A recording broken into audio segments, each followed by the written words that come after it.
અને શરણાગતિનું પહેલું લક્ષણ ભક્તિ રસામૃત સિંધુ શ્રી રૂપ ગોસ્વામી કહે છે દૈન્ય, એને દીનતા. એક ભક્ત વાસ્તવમાં ત્યારે જ ભક્ત બને છે જ્યારે એની અંદર દૈન્ય પ્રકાશિત હોય. દૈન્યનો અર્થ છે વિનમ્રતા. પણ વિનમ્રતા કેવી? આજના સમાજમાં જે વિનમ્રતા છે એવી નહીં. સામે મળે ત્યારે પ્રભુજી હું તો તમારા ચરણની રજ છું ને આપણે વૈયા જઈ પછી એનો નિંદા કરતો હોય પાછા. કેવલ નોટંકી. આ વિનમ્રતા નથી, આ નાટક છે. વિનમ્રતા કોને કહેવાય? ભક્તિ સિદ્ધાંત સરસ્વતીજી શું કહે છે વિનમ્રતાની વ્યાખ્યા? સિદ્ધાંત સરસ્વતી કહે છે પોતાના સ્વામીની આજ્ઞાનું પાલન કરવું આ જ એક વૈષ્ણવની વિનમ્રતા છે. કારણ કે બહુ કડક ગુરુ હતા. લોકો હાલતું ચાલતું શાસ્ત્ર કહેતા એને. સિદ્ધાંત સરસ્વતી પ્રભુપાદજીના ગુરુ. લોકો પૂછતા રે એક સંન્યાસી થઈને તમે આટલા ક્રોધી શું કામ છો ભાઈ? બોલે હું કૃષ્ણનો સેવક છું અને કૃષ્ણએ જે આજ્ઞા આપી છે એ હું કરીશ અને આજ મારી વિનમ્રતા છે. આ સિદ્ધાંત સરસ્વતીની વ્યાખ્યા છે વિનમ્રતાની. વિનમ્રતાનો અર્થ એ નથી કે કોઈની સામે ઢીલા અવાજે બોલવું, પોતાને ઝુકાવી દેવું. બાહ્ય આચરણ આને કહેવામાં આવ્યું છે. અસલી વિનમ્રતા શું છે? હવે એક ઉદાહરણથી આપણે સમજીએ. માની લો એક ભિખારી વ્યક્તિ હોય અને ભિખારી વ્યક્તિ આપણી પાસે આવે અને એમ કે હું બહુ ગરીબ છું, એને હું બહુ નાનો માણસ છું, તો એનો અર્થ શું છે? આ વિનમ્રતા છે કે વાસ્તવિકતા છે? એ વ્યક્તિનું ભિખારી હોવું એ એની વિનમ્રતા ગણવામાં આવશે કે એની વાસ્તવિકતા? વાત સમજમાં આવે છે? એ વાસ્તવિકતા છે, વિનમ્રતા નથી. પણ આ દેશનો કોઈ સૌથી ધનવાન વ્યક્તિ, માનો કે અંબાણી આવીને આયા એમ કે હું તો તમારા બધા કરતા તુચ્છ વ્યક્તિ છું, નાનો છું, હું તો એકદમ દિનહીન વ્યક્તિ છું, તો આ વિનમ્રતા છે કે વાસ્તવિકતા છે? શું છે આ વિનમ્રતા છે. કારણ કે અનેક હજાર કરોડોનો માલિક હોવા છતાં ઈ જો પોતાને નિમ્ન માને તો આને કાંઈક પ્રાપ્ત કર્યા પછી ઈ પ્રાપ્ત કરેલી વસ્તુનો અહંકાર ન રહેવો, આને વિનમ્રતા કહેવામાં આવ્યું છે, આને દૈન્ય કહેવામાં આવ્યું છે. ભગવાનની ભક્તિ પ્રાપ્ત થઈ જાય, ભક્તિ પ્રાપ્ત થઈને ભગવાનનું દર્શન થઈ જાય અને ભગવત દર્શન થયા પછી કોઈ ભક્ત એવું કહે કે મારી જેટલો પાપી આ જગતમાં કોઈ નથી, તો એને વિનમ્રતા માનવામાં આવશે. ભક્તિવિનોદ ઠાકુરે લખ્યું આમી તો કંગાલ કૃષ્ણ કૃષ્ણ કહી ધાય તવ પાછે પાછે. ભક્તિવિનોદ ઠાકુર કે હું તો કંગાલ વ્યક્તિ છું ભાઈ, મારી પાસે તો એક ધન છે, ખાલી કૃષ્ણ કૃષ્ણ બોલું છું, બીજું કઈ આપણી પાસે છે નહીં. બંગાળના ડિસ્ટ્રિક્ટ મેજિસ્ટ્રેટ હતા આ ઠાકુર ભક્તિવિનોદ. અને જ્યારે અંગ્રેજોનું શાસન હતું ને ત્યારે ભારતમાં ખાલી 2 વ્યક્તિઓને પ્રાઇવેટ ટ્રેનની સુવિધા હતી. પ્રાઇવેટ ટ્રેન લેવા આવે એના ઘરે, એક ઈ અંગ્રેજોના વાઇસરોય ને અને બીજી ઠાકુર ભક્તિવિનોદને. આવા મહાન આચાર્યને શું કહે છે? આમી તો કંગાલ. ભગવાનને પામી ચૂક્યો હોય અને પછી જે એમ કે હું કંગાલ છું, પાપી છું, આને દૈન્ય કહેવામાં આવ્યું છે. એનો સીધો અર્થ એ થાય કે મારી તમારી જેવા જે ભક્તો છે એને ક્યારેય ન કહેવું જોઈએ કે હું નીચ છું. કેમ? કારણ કે આપણે જ્યારે એમ બોલીએ ને કે હું નીચ છું, આ વિનમ્રતા નથી, આ વાસ્તવિકતા છે. કારણ કે આપણે તો પાપી છીએ, આપણે તો નીચ છીએ. લેવલ એચીવ થાય અને પછી જે દૈન્ય પ્રગટ થાય, વિનમ્રતા આવે, આ સાચી વિનમ્રતા છે. આ ગૌડીય દર્શન છે, ગૌડીય આચાર્યોની આ અનુભૂતિ છે. એક એક ગૌડી આચાર્યના ભજનો તમે જોઈ લો, હરેક અંતિમ લાઈનમાં એને પોતાની દૈન્યતાનો સ્વીકાર કર્યો છે. અમે મૂઢ છીએ, અમારી કોઈ યોગ્યતા નથી. આપણે ન કહેવાય મારી કોઈ યોગ્યતા નથી. કેમ? કારણ કે આપણી તો હકીકત નથી. આપણે લાયક છીએ જ નહીં, 1 નંબરના નાલાયક છીએ. અને તોય દેખાવ કરીએ ના ના આપણે જ યોગ્ય છીએ બધા કરતા. કુંતી મહારાણીનું દૈન્ય છે પ્રભુ. મોટા મોટા પરમહંસો જો તમને જોઈ એકતા હોય તો મારી જેવી એક તુચ્છ સ્ત્રી તમારું દર્શન કેમ કરે? જ્યારે વાસ્તવિકતા એ છે કે સ્વયં દ્વારકાધીશ પ્રકટ રૂપમાં એની સામે રથ ઉપર સવાર છે. સ્તુતિ થઈ રહી છે પ્રગટ ભગવાન સામે, અને છતાં કુંતી કહે છે પ્રભુ હું તમને ઓળખતી નથી. અને આ જગતની વાસ્તવિકતા તો જુઓ. 2-5 ચોપડા ભણી ગયો હોય ને તેમ કહી દે મને ખબર જ ભગવાન કોણ છે, એ શું છે. 2-5 શ્લોક આવડ્યા હોય ત્યાં કહેવા માંડે કે ના અમે બધું જાણી ગયા છીએ. અધૂરું જ્ઞાન અહંકાર ઉત્પન્ન કરે છે, અને પૂર્ણતા પ્રાપ્ત થાય ને ત્યારે દૈન્ય પ્રકાશિત થાય. જેમ એક વૃક્ષ છે એની ડાળીઓને બહુ ઉપર રાખી અને ઊભું હોય, પણ જ્યારે એમાં ફળ લાગે ને ત્યારે એની ડાળીઓ ઝૂકી જાય. એમ કોઈની અંદર ભક્તિ છે કે નહીં ક્યારે ખબર પડે? જ્યારે ભગવાનની કૃપા થાય, ગુરુની કૃપા થાય, સંતો સાધુઓની કૃપા પ્રાપ્ત થાય ત્યારે એ માણસ ઝૂકી જાય, બધાને નમતો ચાલે અને માને કે મારાથી નિમ્ન, મારાથી નાનો ભગત આ જગતમાં બીજો કોઈ નથી, છેલ્લા નંબરનો ભગત હું છું. આવી ભાવના હૃદયમાં પ્રગટ થઈ જાય. આ દૈન્ય છે. કુંતી મહારાણીની આ અદ્ભુત પ્રાર્થના. ભગવાન કૃષ્ણ કહે છે મને જો કોઈ ઓળખતું નથી તો ભાઈ હવે તમે જ કહી દો કે હું છું કોણ. ત્યારે કુંતી મહારાણી કહે છે કૃષ્ણાય વાસુદેવાય દેવકી નંદનાય ચ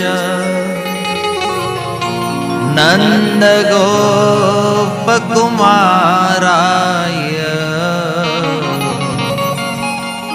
ગોવિંદાય નમો નમઃ. કૃષ્ણાય વાસુદેવાય, તમે વસુદેવજીના પુત્ર છો. પહેલું કીધું કૃષ્ણાય, તમે કૃષ્ણ છો. વસુદેવના પુત્ર છો એટલે તમારું નામ વાસુદેવ થયું છે. વસુદેવસ્ય પુત્ર ઇતિ વાસુદેવ. દેવકીના ગર્ભથી પ્રગટ થયા એટલા માટે તમને લોકો દેવકી નંદન તરીકે ઓળખે છે. નંદ મહારાજના પુત્ર બન્યા એટલે કોઈ તમને નંદ નંદન કહે છે.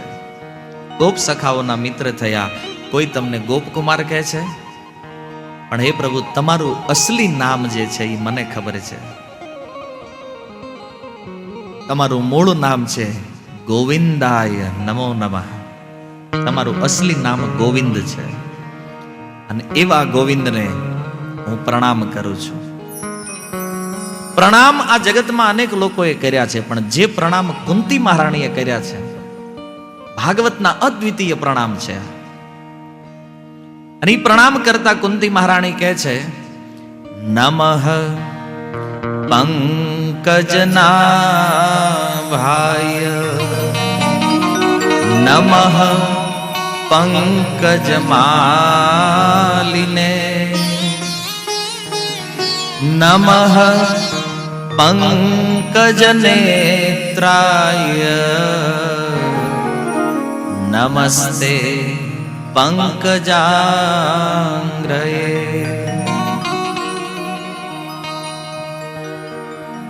પ્રણામની વિધિ છે સદાચાર તરીકે કે ભગવાનના શ્રી વિગ્રહના ચરણ કમળથી દર્શન કરતા કરતા ધીરે ધીરે ભગવાનના ઘૂંટણ, કમર, નાભી, વક્ષસ્થળ, હસ્તકમળ, ગરદન, મુખ કમળ સુધી ભક્તોએ જાવો અને મુખ કમળ ઉપર પોતાની દ્રષ્ટિને સ્થિર કરવી. પ્રસન્ન પ્રફુલ્લિત ભગવાનના મુખ કમળનું દર્શન અંતિમ છે. કોઈ પણ પ્રણામ ચરણથી આરંભ થાય છે. કુંતી મહારાણીના પ્રણામ ભગવાનની નાભીથી શરૂ થયા છે. નમઃ પંકજનાભાય.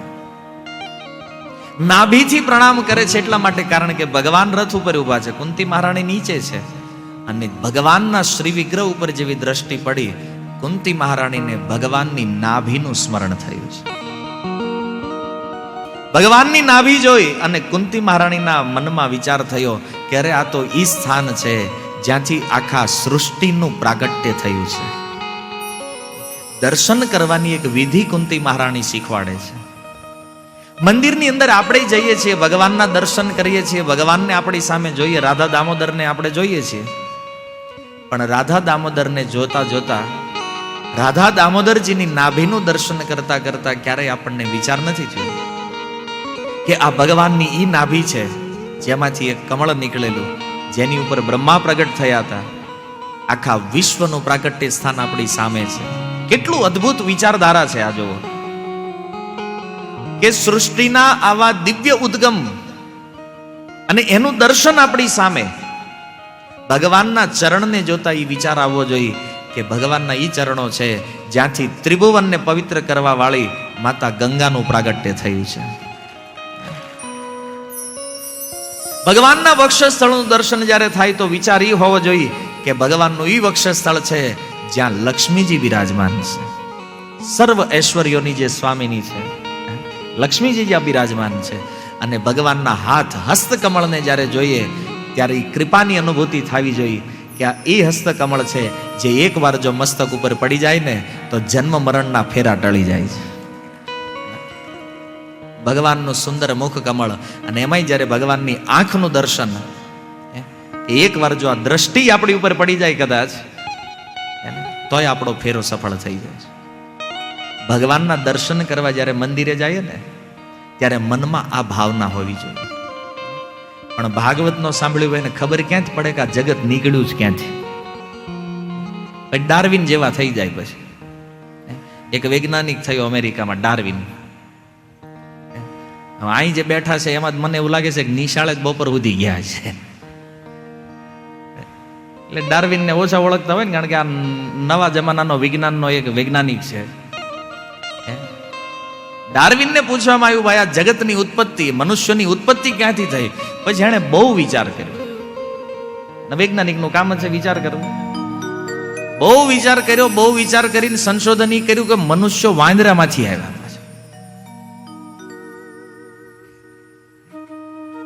ડાર્વિનને આવું હું કામ લાગ્યું છે કે મનુષ્યો છે એ વાંદરામાંથી આવ્યા છે? બિચારે ભાગવત વાંચ્યું નથી.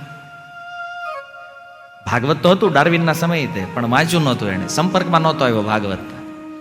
નહીતર એને કાંઈ પ્રયોગ કરવાની જરૂર ન રહે. અહીંથી સીધું જ્ઞાન પ્રાપ્ત થઈ જાત કે બ્રહ્માજીના બંને બાજુઓમાંથી, એક બાજુમાંથી મનુ મહારાજનું પ્રાગટ્ય થયું, સ્વયંભવ મનુ, અને બીજાથી શત્રુપાજીનું પ્રાગટ્ય થયું. અને મનુ મહારાજ અને શત્રુપાથી જે સૃષ્ટિ થઈ એને મનુષ્ય કહેવામાં આવ્યા છે. મનુની સંતાન છીએ આપણે બધા, એટલા માટે આપણને મનુષ્ય કહેવામાં આવ્યા છે. ક્લિયર ભાગવતમાં છે. કોઈ ખર્ચો છે પ્રયોગ કરવાનો?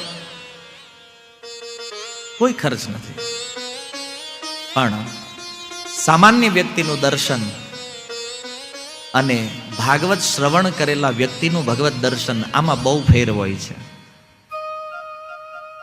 કથા શ્રવણ કર્યા પછી જ્યારે ભગવાનના દર્શન કરીએ ને શ્રી વિગ્રહના, ત્યારે આ જે વાતો કથાઓમાં ચર્ચા થઈ ને આ યાદ આવે ત્યારે કે હા, નાભીના વિષયમાં આવું આવ્યું હતું જ્યાંથી આ સૃષ્ટિ પ્રગટ થઈ છે. ચરણ કમળ, જે ગંગાજીમાં સ્નાન કરતા એટલો આનંદ આવે છે ને આપણને, એ ગંગાનું પ્રાગટ્ય ક્યાંથી થયું છે? તો એ ભગવાનના ચરણ કમળોથી ગંગા નીકળી છે. આપણને તો ઈ નથી આવડતું ગંગામાં સ્નાન કેમ કરવું જોઈએ. પ્રભુપાદ શીખવાડે છે. પહેલી વાર જ્યારે પ્રભુપાદજી એમના વિદેશી શિષ્યોને લઈ અને રાધાકુંડ ગયા વૃંદાવનમાં, તો ઓલાને તેમ કે આ સ્વિમિંગ પુલ છે, તે દે ઠેકડા મારવાનું ચાલુ કર્યું અંદર. પ્રભુપાદજીએ કીધું, અરે મૂર્ખાઓ, એ તો એના ગુરુ હતા એટલે કહી શકે, બહાર નીકળો. આ રાધાકુંડની મહિમા તમે જાણતા નથી.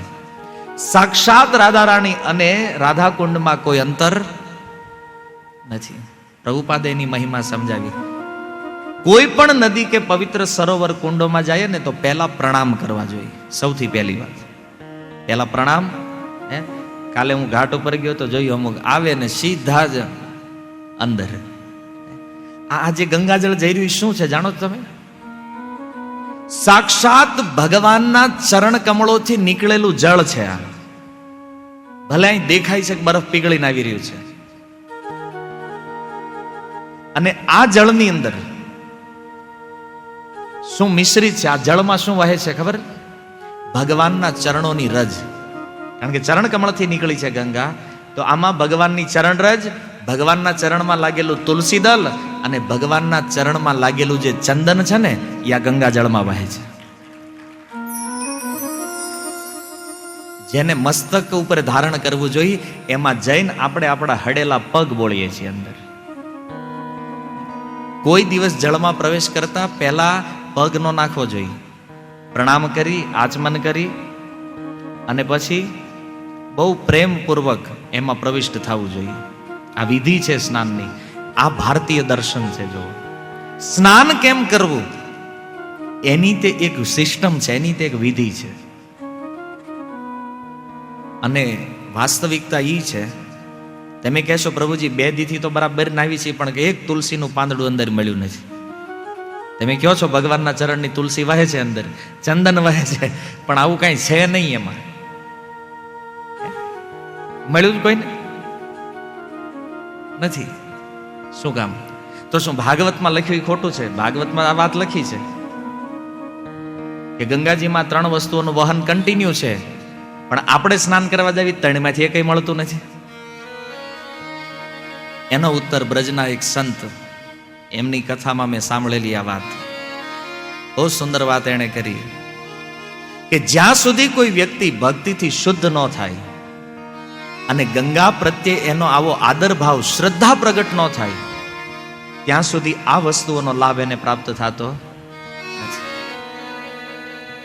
અને આવો શ્રદ્ધાવાન વ્યક્તિ ગંગામાં એક ડૂબકી મારે ને, આ ગેરંટીથી વ્હાઈટ કપડાં પહેરી, સફેદ વસ્ત્રમાં ગંગા જળમાં ડૂબકી મારે અને એના વસ્ત્ર ચંદનના કલરથી રંગાયેલા બહાર નીકળે. જ્યારે બહાર નીકળે ને ત્યારે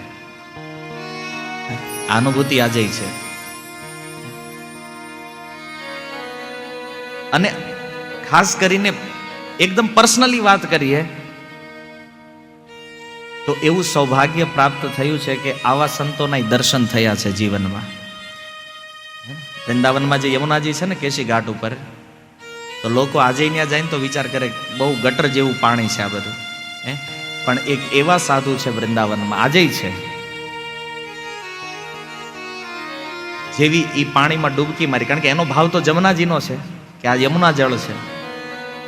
સફેદ વસ્ત્ર પહેરીને એમાં ડૂબકી લગાવીને, તો એ જે કેસર ભગવાનના ચરણોથી નીકળેલું એ જે ચંદન વહે છે ને નદીમાં, એ ચંદન એના વસ્ત્ર ઉપર લાગ્યું અને એ બહાર નીકળ્યા ને તો એના શરીરથી દિવ્ય સુગંધ નીકળવા માંડી. અને એની સાથે જે સ્નાન કરતા હતા ને એમાં ગટરની સુગંધ આવતી હતી. વાસ્તવિક પ્રેક્ટિકલ બનેલી વૃંદાવનની આ ઘટના છે. અને એનું એ વ્યક્તિત્વ, જેણે આ ગંગામાં સ્નાન કર્યું ને, તો આ ગંગાથી તે ભગવાનના ચંદનને પ્રાપ્ત કર્યું છે.